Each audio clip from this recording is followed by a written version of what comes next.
សួស្តីបងប្អូនទាំងអស់គ្នាថ្ងៃនេះខ្ញុំមានរឿងមួយទៀតហើយមកចែករំលែកបងប្អូនរឿងហ្នឹងកើតឡើងទៅលើបងអូនស្រីម្នាក់ឈ្មោះលីសាគឺជាមនុស្សម្នាក់ដែលនៅលីវហើយជាអ្នកដែលចូលចិត្តសប្បាយមែនទែនឲ្យតែមានឱកាសគាត់ជាមួយនឹងមិត្តភ័ក្តិរបស់គាត់ហ្នឹងតែងតែទៅក្លឹបកម្សាន្តដើម្បីសប្បាយផឹកស៊ីរាំរែកសប្បាយរីករាយតាមទំនៀមទម្លាប់អ្នកនៅលីវអញ្ចឹងណាហើយជារៀងរាល់ដងនៅពេលដែលគាត់ទៅក្លឹបកម្សាន្តដើរលេងពីពេលរាត្រីហ្នឹងគាត់ដឹងខ្លួនគាត់ច្បាស់ថាបើសិនជាបើកឡានទៅហ្នឹងខ្លាចស្វឹងត្រឡប់មកវិញប៉ះប៉លិសផាកឬក៏មានគ្រោះថ្នាក់ណាមួយវាមិនល្អសម្រាប់គាត់អញ្ចឹងហើយឲ្យតែគាត់ទៅដើរលេងគាត់តែងតែ booking ហៅ pass app ដើម្បីឲ្យមកទទួលគាត់សម្រាប់ថ្ងៃនេះក៏អញ្ចឹងដែរបងប្អូនដោយសារថាគាត់ហ្នឹងបានណាត់ជាមួយមិត្តភ័ក្តិរបស់គាត់ថាយប់នេះនឹងទៅជប់លៀងនៅក្លឹបកម្សាន្តមួយកន្លែងដែលកន្លែងប្រចាំបានគាត់ហ្មងមិត្តភ័ក្តិទាំងអស់គ្នាគឺអាសាទៅកន្លែងនឹងមែនទែនរួមទាំងគាត់ផងដែរចូលចិត្តទៅកន្លែងនឹងហើយក៏ដូចរាល់ដងដែរបងប្អូនគឺគាត់អត់បើកឡានខ្លួនឯងទៅទេគាត់គិតថានៅពេលដែលគាត់ស្វឹងគាត់នឹង booking ហៅ pass app ឲ្យមកទទួលដើម្បីជួយគាត់ត្រឡប់ទៅកន្លែងស្នាក់នៅរបស់គាត់ដូចរាល់ដងពេលដែលគាត់បានទៅដល់ក្លឹបហ្នឹងក្នុងថ្ងៃហ្នឹងគាត់មានអារម្មណ៍ថាខ្លួនគាត់ដូចអត់សុបាយមិនទេមានអារម្មណ៍ថាដូចជាមានបញ្ហាអ្វីមួយយ៉ាងដែលធ្វើឲ្យគាត់អត់សុបាយទៅតាមបទភ្លេងគ្រឿងស្រវឹងអីផ្សេងដែលមាននៅលើតុរបស់គាត់នឹងសោះគាត់ហូបប៊ីយ៉ាហូបស្រាអីក៏វាមិនឆ្ងាញ់អញ្ចឹងណាអារម្មណ៍ចេះតែនឹកឃើញចង់ទៅផ្ទះអារម្មណ៍មិនគាត់នឹកឃើញចង់ទៅផ្ទះអញ្ចឹងហើយម៉ោងមិនតាន់ទាំងប្រមាណផងហ្នឹងគាត់ក៏បានប្រាប់មិត្តភ័ក្តិរបស់គាត់ថាគាត់សុំត្រឡប់ទៅផ្ទះមុនព្រោះគាត់មានអារម្មណ៍ថាអត់ស្រួលក្នុងខ្លួនអញ្ចឹងហើយគាត់សុំត្រឡប់ទៅវិញមុនមិត្តភ័ក្តិរបស់គាត់មានការសោកស្ដាយមែនទែនថាតែបានមកលេងផ្លេតសោះហ្នឹងចង់ត្រឡប់ទៅវិញបាត់ហើយមានម្នាក់ហ្នឹងចង់ជូនគាត់ទៅដែរតែដោយសារថាគាត់ខ្វល់ថាអីទេនៅលេងសប្បាយទៀតទៅព្រោះគាត់អាច booking ហៅ pass app ឲ្យជូនគាត់ត្រឡប់ទៅវិញបានអត់អីទេអីចឹងទៅគាត់ប្រកែកជាមួយគេក៏ព្រមឲ្យគាត់ត្រឡប់មកផ្ទះវិញតែម្នាក់ឯងពេលដែលគាត់លាមិត្តភ័ក្តិរបស់គាត់ហើយរួចរាល់ហ្នឹងគាត់ក៏ចូលមកខាងក្រោមពេលហ្នឹងម៉ោងដូចជាមិន10 2 10អីហ្នឹងឯងគាត់អត់ច្បាស់ក្នុងចិត្តទេតែគាត់មានអារម្មណ៍ថាមិនក៏មុខក្លឹបហ្នឹងស្ងាត់ល្អម្ល៉េះសូម្បីតែសន្តិសុខដែលយាមនៅមុខក្លឹបហ្នឹងគាត់ធ្លាប់ឃើញបានទៅជិះគ្នាលេងខ្លះហ្នឹងពេលដែលគាត់ស្វឹងគេមកគ្រាមអីចឹងទៅក៏មិនឃើញបងប្អូនបាត់អស់លីមានអារម្មណ៍ថាស្ងាត់ចង្ងល់មានតែម៉ូតូបុគ្គលិក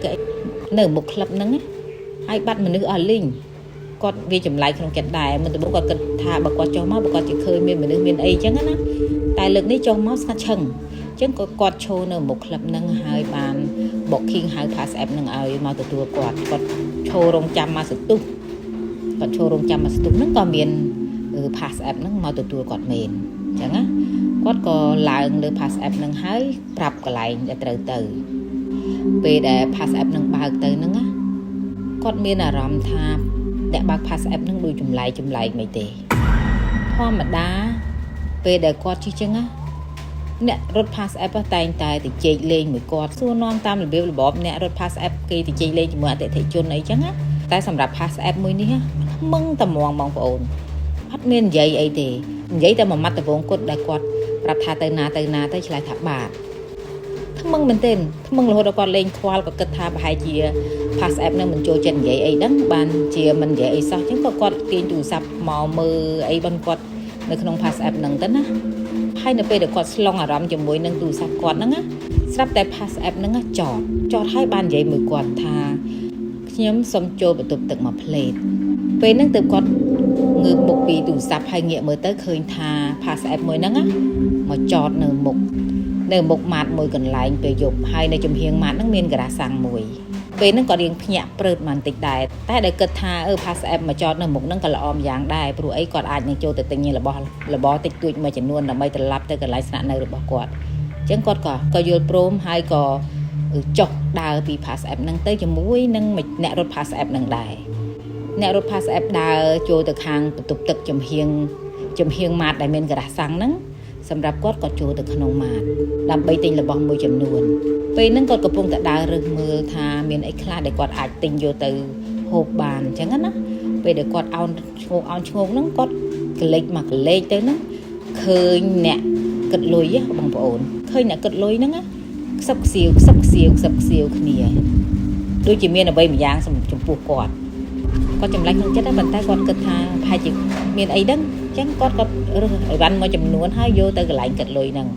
អ្នកគិតលុយគ្នាគេពីរនាក់ម្នាក់ទៀតហ្នឹងណាសួរគាត់តាមឲ្យអេអុញមុននឹងសួរហ្នឹងអេអុញអញ្ចឹងគាត់ថាមានអីអាចសួរគាត់បានមានបញ្ហាអីអាចនិយាយមួយគាត់បានអញ្ចឹងណាអញ្ចឹងទៅក៏សួរបងបើខ្ញុំនិយាយឲ្យបងកុំខឹងណាបងមកជាមួយអ្នកណាអីបងមកជាមួយបងប្អូនឬក៏យ៉ាងណាបងអញ្ចឹងណាគាត់ថាអត់ទេគាត់មកជាមួយនឹងអ្នករត់ pass app គាត់ថាបងខ្ញុំចង់ប្រាប់បងថានៅពេលដែលបងចុះពី pass app ហ្នឹងណាខ្ញុំឃើញបងដើរមកជាមួយមនុស្សម្នាក់មនុស្សប្រុសមែនអត់គាត់ឆ្លើយថាចាបងដឹងអត់អ្នកដែលដើរមកជាមួយបងហ្នឹងណាខ្ញុំឃើញមានតែខ្លួនទេអត់ឃើញមានក្បាលខ្ញុំខំកលេចមើលហើយកេះមិត្តភ័ក្តិដែលនៅគេនេះក៏គេឃើញអញ្ចឹងដែរហើយអ្នកដែលកំពុងតែគិតលុយក៏ងក់ក្បាលប្រាប់គាត់ដូចគ្នាទៅនឹងហើយបងនឹងហើយខ្ញុំឃើញអញ្ចឹងមែនអញ្ចឹងបើសិនជាគាត់ជាបងប្រុសឬក៏ជាអីជួយប្រាប់គាត់ឲ្យទៅដោះគ្រោះឬក៏ស្រោចទឹកស្រោចអីផងទៅអញ្ចឹងណាគឺសូអញ្ចឹងគាត់ឡើងភ្ញាក់គាត់ភ្ញាក់ហ្នឹងគាត់មិនមែនខ្លាចអ្នករត់ pass app ហ្នឹងទេគឺគាត់បារម្ភដែលគេនិយាយថាខ្លាចលោថាអ្នករត់ pass app ហ្នឹងមានគ្រោះកំបុតក្បាលអីចឹងណាអញ្ចឹងហើយគាត់មានការបារម្ភមែនទែនគិតថាឲ្យតែអ្នករត់ pass app ហ្នឹងចេញមកគាត់នឹងនិយាយប្រឡូយឲ្យគាត់ហ្នឹងទៅស្រោចទឹកស្រោចអីរំដោះគ្រោះចេញអញ្ចឹងណាលុះដល់គាត់បានអីវ៉ាន់រួចរាល់ហើយហ្នឹងគាត់ក៏មកឈរចាំនៅមុខម៉ាតហ្នឹងគាត់ឈរចាំ5នាទី10នាទី15នាទីយូរមែនទែនហើយនៅតែមិនឃើញអ្នករត់ pass app នឹងចេញមកទៀតអញ្ចឹងគាត់ចម្លែកគាត់ក៏ដើរចូលទៅបន្ទប់ទឹកក្រោយហ្នឹងទៅដល់បន្ទប់ទឹកទាំងអស់ឃើញបើកទ្វារបន្ទប់ទឹកខាងប្រុសហ្នឹងបើកទ្វារទាំងអស់អញ្ចឹងខាងស្រីក៏អត់មានអ្នកចូលដែរ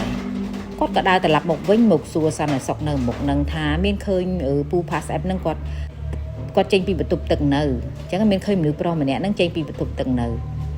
សន្តិសុខនៅមុខហ្នឹងប្រាប់ថាតាំងពីគាត់ដើរចូលមកគេអត់បានឃើញមាននរណាចូលទៅក្នុងបន្ទប់ទឹកហ្នឹងទេធ្វើឲ្យលីសាអត់ជឿទេធ្វើឲ្យលីសាអត់ជឿហ្មងគេមិនដែលបើមកដើរចុះមកជាមួយគ្នាសូម្បីតែអ្នកគិតលុយទាំងពីរហ្នឹងក៏នៅឃើញថាដើរមកតែអត់មានក្បាលអីចឹងណារឿងអីដែលថាអត់មានគាត់មិនជឿចឹងហើយគាត់ក៏ដើរទៅមើល pass app ពេលដែលគាត់ដើរទៅមើលហ្នឹងណាអត់មាន pass app ទេបងប្អូនអត់ដឹង pass app ហ្នឹងបាត់ទៅណាឬមួយ pass app ហ្នឹងទុកគាត់ចោលទីដឹងអញ្ចឹងគាត់ឆ្លេឆ្លាមហ្មងពេលហ្នឹងហើយទៅរបៀបម៉េចនេះមាន booking ហៅថ្មីប៉ុន្តែគាត់មិនអស់ចិត្តព្រោះសន្តិសុខបញ្ជាក់ថាតាំងពីគាត់ដើរចូលមកឃើញគាត់ដើរមកតែឯងទេអត់មានឃើញមនុស្សប្រុសណាម្នាក់ដើរក្បែរគាត់មកទេអញ្ចឹងណាអញ្ចឹងគាត់ក៏ឆ្លេឆ្លានិយាយអីចឹងទៅស្រាប់តែមានបុគ្គលិកខាងការ៉ាសាំងហ្នឹងណាគេដើរមកហើយគេបាននិយាយថាបងជិះ pass app មកហើយ pass app យកមកតម្លាក់ចោលនៅនឹងមែនគាត់ក៏ឆ្លើយថាហ្នឹងហើយគាត់ក៏ប្រាប់គេអញ្ចឹងណាគេថាបងគ្មាន pass app គ្មានអីទេបងត្រូវខ្មោចលងហើយគេបានប្រាប់ថាបងប្រហែលជាមួយខែមុនហ្នឹងមានអ្នករត់ pass app ហ្នឹងអ្នករត់ pass app ហ្នឹងត្រូវឡានស្វឹងពីណាពីណីមកបុករហូតដល់ស្លាប់នៅកាច់ជ្រុងម៉ាតនឹងឯងហើយមានមនុស្សច្រើនអ្នកដែរដែលត្រូវបាន pass app ហ្នឹងយកមកតម្លាក់ចោលនៅក្នុងម៉ាតហ្នឹងហើយសម្រាប់ពូសិនសុកហ្នឹងគឺគាត់ទៅតែមកថ្មីទេគាត់បានដឹងហេតុការណ៍ហ្នឹងទេបើពួកខ្ញុំអ្នកនៅចាស់នេះបានខ្ញុំដឹងគ្រាន់តែលឺសូរបុគ្គលិកក្រាសាំងនឹងនិយាយចឹងបងប្អូនអើយគាត់ទុនជង្គង់ហ្មងបងប្អូន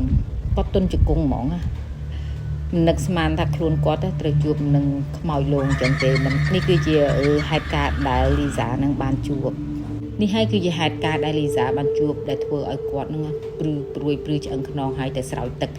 ជំនួសដោយការប្រាប់ពូ pass app ថាឲ្យទៅរំដោះគ្រោះគាត់នេះឯងដែលត្រូវទៅស្រោចទឹកទៅរំដោះគ្រោះដោយខ្លួនឯង